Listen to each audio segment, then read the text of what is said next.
Don't let them in.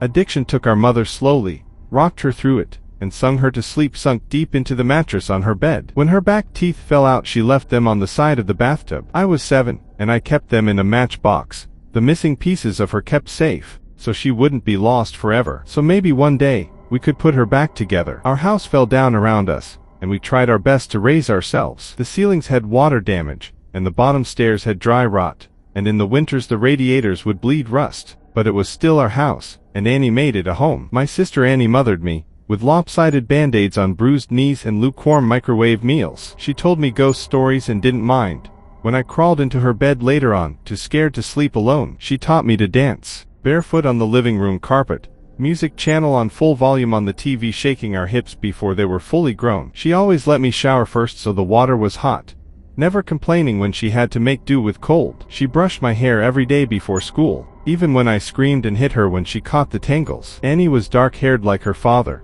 whoever he had been, but I was blonde. Annie was desperate to be blonde too, like Marilyn Monroe. Like Mom. I think she thought it would make them closer, remind Mom less of her dad. I'd give anything for her to have her hands in my hair one more time, even if it hurt. She moved to New York when I turned 18 and never came back. I still dream about her sometimes. Keeping up with our mother was impossible, and we learnt from a young age we would always be left behind. It didn't make it any easier. When she was drinking light, she shone, would wake us up at 3 a.m. with pancakes, dripping in cherry syrup. Sometimes when the weather was right, and she'd had enough being drunk alone, she would call our school up and tell them we had both come down with summer sickness, and we'd drive to the beach instead. I remember being 9 years old in the backseat of the car coming home after one of our ocean days, sucking the salt from my fingers. Annie had just dyed her hair blonde, her best friend Jane helping her bend over our kitchen sink. From behind, I couldn't tell who was mother and who was daughter. Radio up and windows down, blowing the sky inside. When she was drinking heavy, she'd be out all night, hair piled up like a beauty queen, eyes glazed over and ringed with glitter and black. Sometimes she'd be gone a day or two. She would never tell us when. One day we'd just wake up to an empty house, and the fridge packed full, post-it note on the front with a smear of Mom's lipstick in the outline of a kiss, telling us she'd be back soon. Sometimes she'd bring guys home, filling the table with beer cans and ashtrays. Smoke up to the ceiling, Mom lost in the haze. We'd sleep with pillows over our heads, trying to drown out the music they would blast until the AM, and wake up to strangers at our kitchen table in the morning, asking us where we kept the coffee. When Mom drank too little, she fell apart. She wouldn't buy food, refrigerator, a gaping hole in the wall. She'd chain smoke, leaving cigarette burns on the wallpaper up by the stairs like the walls were sick and decaying. She barely slept, walking around with blue half-moons under her eyes, knuckles raw. She would scream at the slightest thing. I remember once when I spilled a glass of juice on the couch. She looked over at me, with dead eyes, and dragged me off onto the carpet, and then took every single cushion off the couch and into the backyard, and set them on fire. Annie went to watch a while from the window, and then sat next to me on the floor,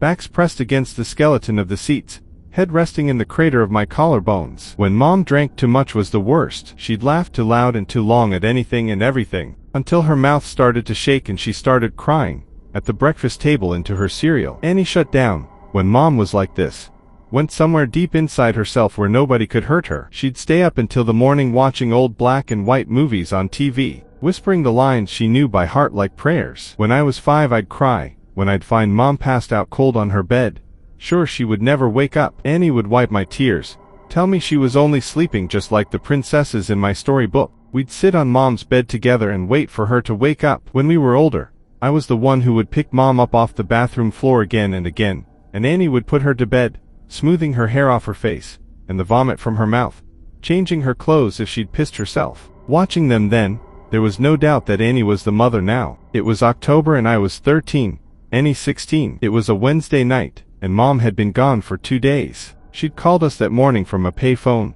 voice slurring down the line, telling us she was having the best time with all her new friends, hoped we were doing fine. When she asked me if I was having a good birthday, I hung up on her. My birthday had been the day before. Annie had given me a pile of presents, strawberry lip glosses and glittery nail polishes. I didn't ask where she'd got the money for them. I didn't care. We'd taken the bus to the beach with Jane, eaten the birthday cake she had made for me, sand getting into the frosting. It tasted like sweetness in the sea, and I savored every bite and scrape of sugar against my teeth. We watched the sun go down. Annie snapping grainy photos on her shitty Nokia as I blew out my candles, wishing over and over that Mom wouldn't come home, that she'd just stay gone this time. But that Wednesday night, me and Annie weren't speaking. Anger hung heavy between us, seeping through the floorboards. It began when she tripped at the bottom of the stairs. We'd both laughed, Annie throwing her head back, gap between her front teeth catching the light. When I'd bent to pick her up, I'd caught her breath, warm against the freckles on my cheeks. I let go of her arms,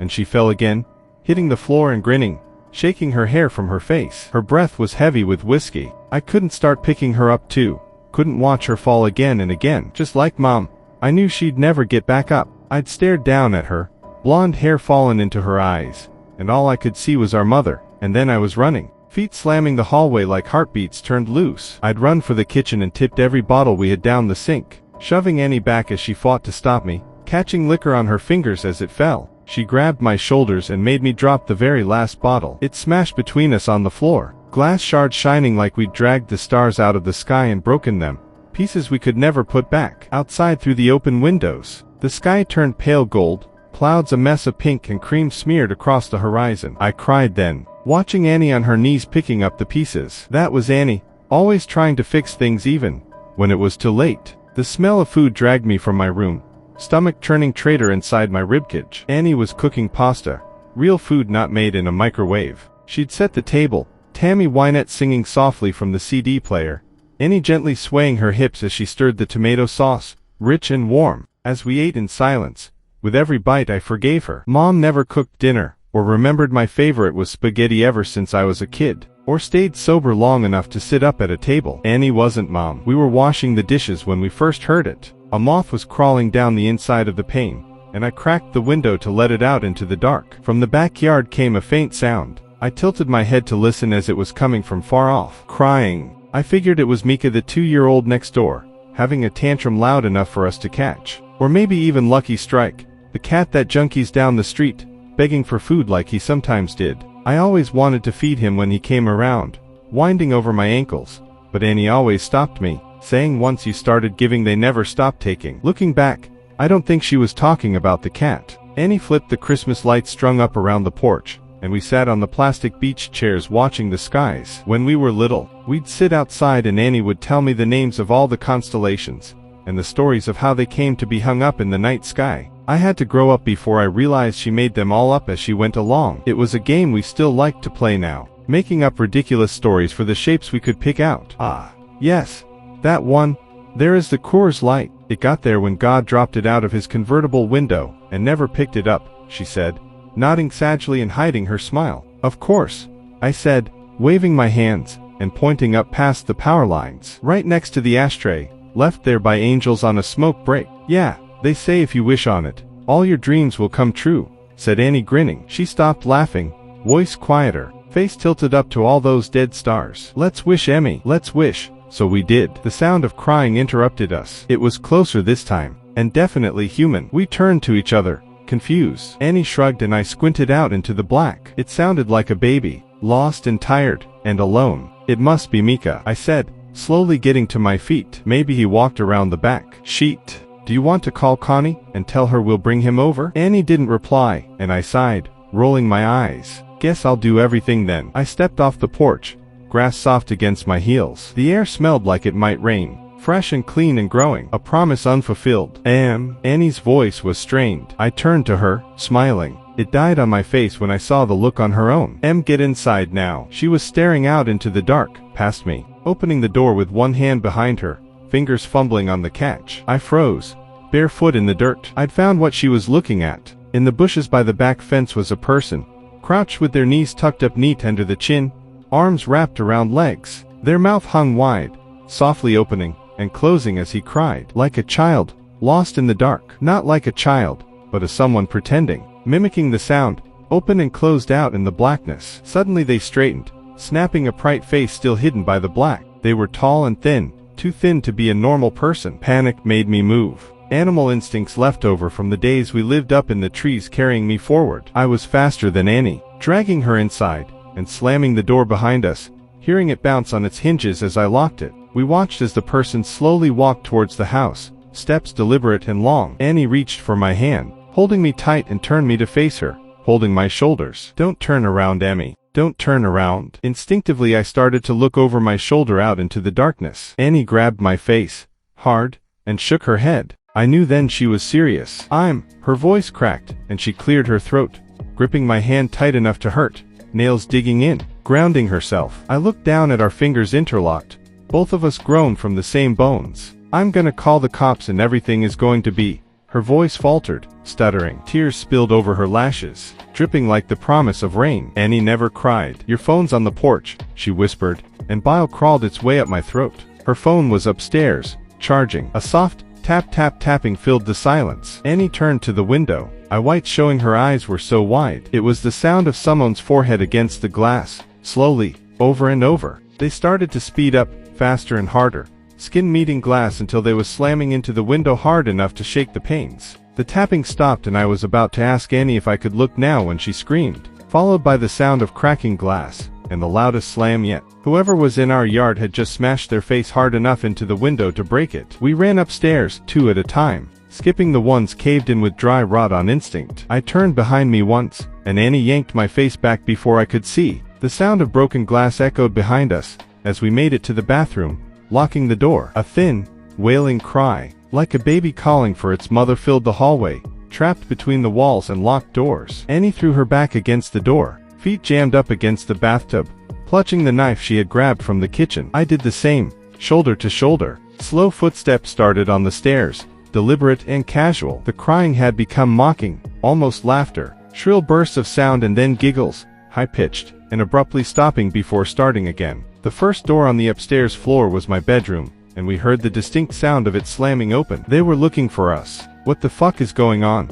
I asked Annie, not even bothering to brush away the tears that I couldn't stop falling. I watched my sister pick herself up off the floor, and brace her hands on the door as we heard the sound of a second door slamming open. Mom's room. The next room on the hallway was the bathroom. Annie pulled me to my feet, and handed me the knife. I shook my head and pushed it back to her, terrified of what would happen if I had to use it. Annie shoved me and pressed the knife into my hands, thumb pressing hard enough on the blade to bleed. I watched my sister's blood drip down her wrist, a winding red road, still pushing into my hands despite the pain. I took the knife. Something slammed against the wall that Mom's room shared with the bathroom. A high-pitched wail followed. I held my breath, could feel my heart beat in the base of my throat, a wild and frantic thing. "I'm gonna get the phone from my room." I shook my head violently, about to argue. Annie clamped a hand over my mouth. I could taste the blood on her hand, salty and sweet, like birthday cake by the ocean. "Yes, I'm gonna get the phone and I'm gonna call the cops. And we're going to be okay." I shook my head again. "It's the only way. When I go I need you to lock the door,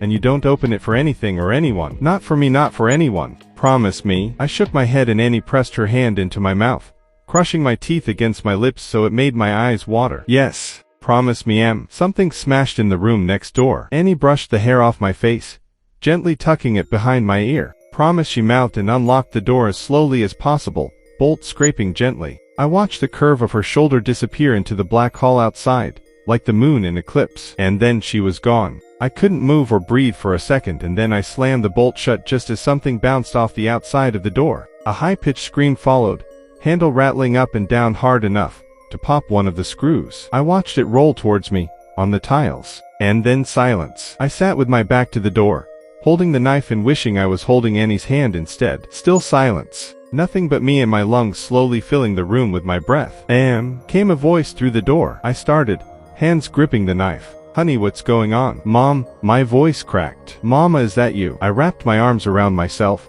shaking, trying to keep myself still. "Sweetie, it's okay, just open the door. It's okay, just let me in." The handle rattled again, gentler. "Just let me in. It's all okay." She banged on the door and I took my handle of the bolt. "Honey, I'm sorry. I'm sorry I missed your birthday. I'm sorry I'm such a terrible mother. Please." Her voice broke, and she started to cry.